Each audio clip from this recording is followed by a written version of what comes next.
പാപ്പ ഉമ്മയെ മറ്റൊരാളെ കൊണ്ട് കുറ്റം പറയിക്കരുത്. അത് ചീത്ത വിളിക്കല് മാത്രമല്ല, ബാപ്പ ഒരു നല്ല മുസ്ലിയാരാ, അല്ലെ ബാപ്പ നല്ലൊരു ഭക്തനായ മനുഷ്യനാണ്. ആ മനുഷ്യരോട് മകനായ നിനക്ക് സ്നേഹമുണ്ടോ, ബഹുമാനുണ്ടോ? എന്നാൽ ആ ബാപ്പയെ ആളുകൾ കുറ്റം പറയാൻ കാരണമാകുന്ന പ്രവർത്തനങ്ങൾ നീ അങ്ങാടിയിൽ വെച്ച് നടത്താൻ പാടില്ല. നീ ഒരു അന്യപെണ്ണിനെ ചാറ്റ് ചെയ്താൽ, നീ ഒരു അന്യപെണ്ണിന്റെ കൈപിടിച്ചാൽ ആളുകൾ പറയാ ഇന്ന ആചാര മകൻ എന്നല്ലേ പറയാ, ഇന്ന മുസ്ലിയാര മകൻ എന്നല്ലേ പറയാ. അദ്ദേഹത്തിന്റെ മനസ്സിന്റെ വേദന എത്രയാണ്. നിന്റെ ബാപ്പയോട് ഉമ്മയോട് കൂറുണ്ടോ? എന്റെ പെൺകുട്ടികളെ, ബാപ്പ ഉമ്മയോട് കൂറുണ്ടോ? നിങ്ങൾ അന്യ പുരുഷനുമായി ചാറ്റ് ചെയ്യല്ലേ. നിങ്ങളൊരു കോളേജിലും അന്യപുരുഷനുമായി ബന്ധം പുലർത്തല്ലേ. ഇതൊരു ആഖിർ സമാനാണ്. ചിലപ്പോൾ സ്കൂളിൽ പഠിപ്പിക്കുന്ന ടീച്ചർമാര് തന്നെ കുട്ടികളോട് പറയും നിനക്കൊരു ബോയ് ഫ്രണ്ട് വേണ്ടേ, ആൺകുട്ടിയോട് പറയും നിനക്കൊരു ഗേൾ ഫ്രണ്ട് വേണ്ടേ. ഇതൊക്കെ പുതിയ മുസീബത്താണ്. അങ്ങനെ ആൺകുട്ടികൾക്കൊരു ഗേൾ ഫ്രണ്ട് വേണ്ട, അത് ഇസ്ലാം അനുവദിക്കുന്നില്ല. പെൺകുട്ടികൾക്കൊരു ബോയ് ഫ്രണ്ട് വേണ്ട, അത് അല്ലാഹു അനുവദിക്കുന്നില്ല. അന്യപുരുഷന്മാരും അന്യ സ്ത്രീകളും അവര് തമ്മിൽ അനധികൃത ബന്ധമുണ്ടാകാനും നോക്കാനും കാണാനും അതാ കാരണമാകുന്ന ഒരു പ്രവർത്തനവും പറ്റൂല. ഇതൊരു വല്ലാത്ത ആഖിർ സമാനാണ്.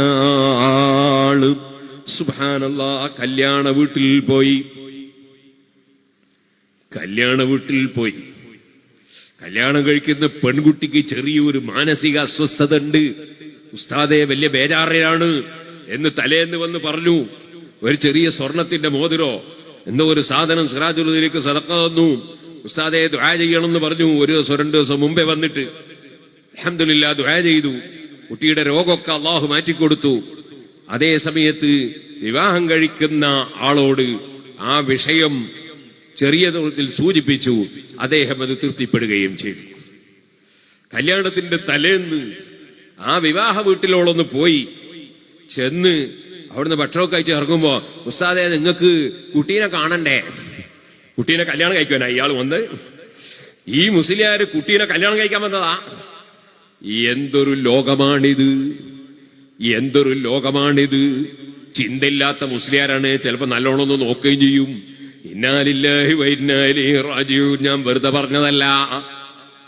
4-5 ദിവസം മുമ്പ് ഒരു സാധാരണക്കാരൻ കൊണ്ടുവന്നിട്ട് എനിക്ക് കേൾപ്പിക്കുകയാണ്. ഒരു ഉമ്മ ഫോൺ ചെയ്തതാണ്. ഉസ്താദേ മദ്രസയിലേക്ക് കുട്ടികളെ അയക്കാൻ ധൈര്യമില്ല, കാരണം ഈ ഉസ്താദ് പുറക്ക് വന്നപ്പോ എന്തൊരു നോട്ടാ നോക്കുന്നത് എന്ന് ആ ഉമ്മ പറയുന്ന സൗണ്ട് ഞാൻ എന്റെ കാതുകൊണ്ട് കേട്ടപ്പോൾ നാണിച്ചുപോയി. വല്ലാത്തൊരു ആഖിർ സമാനാണിത്. അല്ലാഹു തആല നമ്മളെ ഏൽപ്പിച്ച ഉത്തരവാദിത്വം നിർവഹിക്കുകയാണ്. നമുക്ക് പറയുകയല്ലാതെ ജനങ്ങളെ നന്നാക്കി സംസ്കരിച്ചെടുക്കാൻ ഞങ്ങളെ കൊണ്ട് കഴിയൂലല്ലോ. അല്ലാഹ് ഏൽപ്പിച്ച ഉത്തരവാദിത്വം നിർവഹിക്കുകയാണ്. ഓ പെൺകുട്ടികളെ, ഓ ആൺകുട്ടികളെ, ഇബ്നു നബാത്തത്തുൽ ബിസ്രി തങ്ങൾ പറഞ്ഞതുപോലെ അതേ വരണ്ട തേങ്ങയും വിളഞ്ഞ തേങ്ങയും മാത്രമല്ലല്ലോ പറിക്കാറുള്ളത്, അതാ ബന്നങ്ങയും കരിക്കുമൊക്കെ പറിക്കാറില്ലേ. ഇതുപോലെ താടിയും തലയും നരക്കേണ്ടതില്ലല്ലോ. നിശ്ചയിച്ച സമയത്ത് എത്രയെത്ര ചെറുപ്പക്കാരൻ മരിച്ചുപോയി. മിനിഞ്ഞാന്ന് ഞാൻ ഇവിടെ നിന്ന് ഇറങ്ങുമ്പോൾ ഒരാള് പറയുന്നത് 20 വയസ്സുള്ളൊരു ചെറുപ്പക്കാരനുണ്ട് ഉസ്താദേ, അതാ ഇന്ദിരാ ഹോസ്പിറ്റലിൽ ഒന്ന് കേറി നോക്കിയിട്ട് ഒന്ന് മന്ത്രിച്ചു കൊടുക്കുമോ, ക്യാൻസറാ. പോവുകയാണ്, ഞാൻ വല്ലാത്ത ക്ഷീണമുണ്ട്. ഞാൻ പറഞ്ഞു നമുക്ക് നാളെയാക്കാം.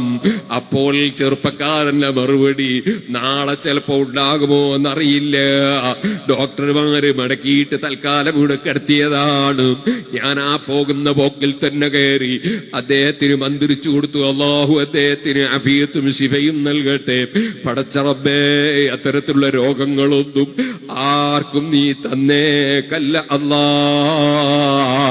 വയസ്സ്20 ചെറുപ്പക്കാരാ, കല്യാണം കഴിഞ്ഞിട്ടില്ല. ഏത് സമയത്തും ഏത് രോഗവും വന്നുകൂടെ, എന്തും സംഭവിച്ചുകൂടെ. അതിനെ സംബന്ധിച്ചൊരു ബോധം പെൺകുട്ടികൾക്ക് വേണം, ആൺകുട്ടികൾക്ക് വേണം. ഞാൻ നീട്ടി സംസാരിക്കുന്നില്ല. ഉസ്താദേ, വെച്ച ബിരിയാണി ആരും കഴിച്ചിട്ടില്ല. സിറാജുൽ ഹുദയിൽ കൊടുത്തേച്ച കുട്ടികൾക്ക് കൊടുക്കുമോ? കല്യാണ വീട്ടിൽ നിന്നാ വിളി. എന്താ കാരണം? ബിരിയാണി വെച്ചിട്ടുണ്ട്, പക്ഷേ ഭക്ഷണം വിളമ്പുന്നതിന് മുമ്പ്, നിക്കാഹ് നടക്കുന്നതിന് മുമ്പ് പെൺകുട്ടി ആരുടെയോ കൂടെ ഇറങ്ങിപ്പോയി. സുബ്ഹാനല്ലാഹ്, നിങ്ങളൊന്ന് ആലോചിച്ചു നോക്കുക. ബാപ്പയോട് ചെയ്ത അക്രമം, ഉമ്മയോട് ചെയ്ത അക്രമം, കുടുംബത്തോട് ചെയ്ത അക്രമം നിങ്ങളൊന്ന് ആലോചിച്ചു നോക്കൂ. എത്ര അധ്വാനിച്ചിട്ടാണ് ഒരു വരനെ കണ്ടെത്തിയത്, എത്ര അധ്വാനിച്ചിട്ടാണ് പൊന്ന് സംഭരിച്ചത്, എത്ര അധ്വാനിച്ചിട്ടാണ് കല്യാണം നിശ്ചയിച്ചത്, എത്ര അധ്വാനിച്ചിട്ടാണ് ആളുകളെയും കുടുംബക്കാരെയും ക്ഷണിച്ചു വരുത്തിയത്, എത്ര ചെലവഴിച്ചിട്ടാണ് ബിരിയാണി വെച്ചത്. പക്ഷേ ചെമ്പിൽ വെന്തുകൊണ്ടിരിക്കുമ്പോ ബാപ്പ ഉമ്മ പോറ്റി വളർത്തിയ ഉമ്മയാണ്, അതേ മുല കൊടുത്ത ഉമ്മയാണ്. വയറ്റിൽ നിന്ന് എത്രയോ മടിയിൽ കാട്ടിച്ചു വെച്ചതാണ്, മൂത്രമൊഴിച്ചതാണ്. ഉമ്മ എത്രയോ മൂക്ക് പിടിച്ചു തന്നതാണ്. അതേ ഉമ്മയെ എത്രയോ നുള്ളിപ്പറിച്ചതാണ്, അതേ കടിച്ചു കീറിയതാണ്. എന്നിട്ടൊന്നും സ്നേഹത്തിനൊരു കുറവുമില്ലാതെ പോറ്റി വളർത്തിയ ഉമ്മയല്ലേ. എത്രയോ അധ്വാനിച്ച് പലരുടെയും ആട്ടും തുപ്പു കേട്ട് നാട്ടിലും വിദേശത്തുമൊക്കെ അധ്വാനിച്ച് എന്തെല്ലാം വിഷമം അനുഭവിച്ചിട്ടാണ് ഈ ചെറിയ മോളെ പോറ്റി വളർത്തിയത്. വലിയ സന്തോഷത്തോടെ അനുയോജ്യമായ അതേ കുടുംബത്തോട് യോജിക്കുന്ന ദീനുള്ള നല്ല ഒരു വരനെ കണ്ടെത്തി ആ വിവാഹം നിശ്ചയിച്ച് അത് നടക്കേണ്ട സമയം വലിയ സന്തോഷത്തിന് നല്ല പുതിയ തുണിയും കുപ്പായവും ഒക്കെ ഇട്ട് ഉമ്മയും ബാപ്പയും ഒക്കെ സന്തോഷിക്കാതിരിക്കുമ്പോ മകളെ കാണുന്നില്ല. ബാപ്പ ഉമ്മയോട് ഇതിനേക്കാൾ വലിയ അക്രമം വേറെ വല്ലതും ചെയ്യാനുണ്ടോ? കുടുംബം മുഴുവനും നാണിച്ചുപോയി, എല്ലാവരും ലജ്ജിച്ച് തലതാഴ്ത്തിപ്പോയി, ആർക്കും ഭക്ഷണം കഴിക്കാൻ കഴിയുന്നില്ല. അപ്പൊ ചോദിച്ചതാ, ബിരിയാണി ചെമ്പങ്ങനെ അങ്ങ് കൊടുത്തേക്കട്ടെ, അത് നശിപ്പിച്ചിട്ട് കാര്യമില്ലല്ലോ, കൊടുത്തു വെച്ചോളാൻ പറഞ്ഞു. ഇത് എന്റെ അനുഭവമാ. എന്തൊരാഹൃസമാനാണ്, ഏതൊരു ലോകമാണ്.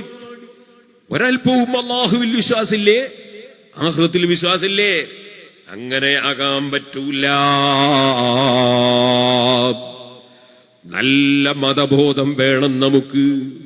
ഞാൻ പറഞ്ഞില്ലേ സുഹൃത്തുക്കളെ, കല്യാണ വീട്ടിൽ കൂത്താട്ടം നടക്കുമ്പോ, മേൽപോട്ട് തുള്ളുമ്പോ, ഹറാമും ഹലാലും നോക്കാത്ത പണിയെടുക്കുമ്പോൾ സുബ്ഹാനല്ലാഹ്, അങ്ങകലെ നമ്മുടെ മുസ്ലിം സമുദായത്തിൽപ്പെട്ട ചെറിയ പിഞ്ചുമക്കളെ അതാ തോക്ക് വെച്ച് ചൂണ്ടിയിട്ട് കൊല്ലുന്നുണ്ട്.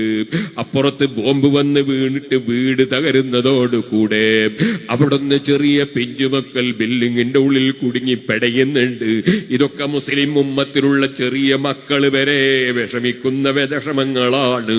അതൊക്കെ ഒരു ഭാഗത്ത് നടക്കുമ്പോ നമ്മളെ മുസ്ലിം സമുദായത്തിലെ ചെറുപ്പക്കാർക്കൊരു കല്യാണം വരുമ്പോ അവർക്കതാ നിലത്ത് നിൽക്കാൻ താങ്ങാൻ തോന്നുന്നില്ല. തുള്ളല് തന്നെ, ചെണ്ട കൊട്ടല് തന്നെ. അതേ 10,000 സംഖ്യയുടെ അതാ പടക്കം കൊണ്ടുവന്ന് പടപടാ പൊട്ടിച്ച് അപ്പുറത്ത് ക്യാൻസർ രോഗി ചികിത്സക്ക് പൈസ ഇല്ലാതെ ബുദ്ധിമുട്ടുന്നുണ്ട്, ഇപ്പുറത്തൊരു മകളെ കല്യാണം കഴിപ്പിക്കാൻ കഴിയാതെ ബുദ്ധിമുട്ടുന്നവരുണ്ട്, അതിന്റെ നേരെ അപ്പുറത്ത് കടത്തിൽ കുടുങ്ങിയിട്ട് വീട് പണയത്തിലായി ജപ്തിയായവരുണ്ട്. അങ്ങനെ തുടങ്ങി 1000 പാവപ്പെട്ടവരപ്പുറത്തും ഇപ്പുറത്തും നിൽക്കുമ്പോ നമുക്ക് എന്ത് ചെയ്യണമെന്നറിയുന്നില്ല. ഇതെന്തൊരഹങ്കാരമാണ്. ഈ അഹങ്കാരവുമായി ഇനിയും നമ്മൾ മുന്നോട്ട് പോയാൽ നമുക്ക് അതാ മറ്റ് രാജ്യങ്ങളിൽ കേട്ട സംഭവങ്ങളെങ്ങാനും റബ്ബ് കാക്കട്ടെ, അതാ നമ്മുടെ നാടുകളിലും വീടുകളിലും വന്നാൽ തടുക്കാൻ ആരുണ്ട് ചെറുപ്പക്കാരാ?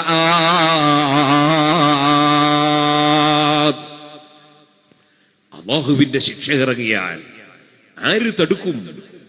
അതിനെ സംബന്ധിച്ച് നല്ല ബോധം വേണം.